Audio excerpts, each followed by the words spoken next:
Salam gənclər. Bugün 6-cı bölməyə olan suallarla, yəni elektron cədvəllərə aid suallarla tanış olacağıq. İlk sual. Elektron cədvəl nədir?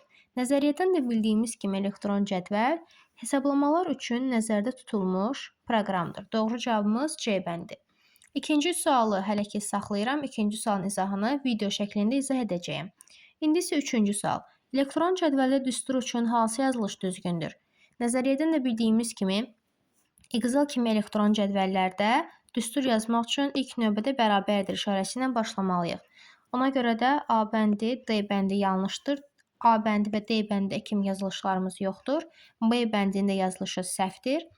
C və Y variantlarına baxırıq. Y variantına göstərilmiş belə bir yazılışımız yoxdur. Doğru cavabımız C bəndidir.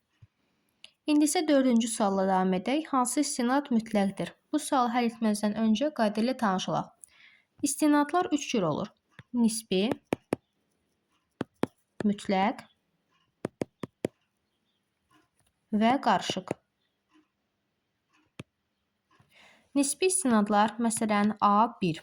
Burada heç bir dollar işarəsi göstərilməyib. Mütləq istinadda hər iki tərəfdən dollar göstərilməlidir. Qarışıqda isə bu şəkildə də ola bilər və ya bu şəkildə də ola bilər. İndi isə sualımıza qayıdaq. Sualımızda bizə hansı istinad mütləqdir soruşulur.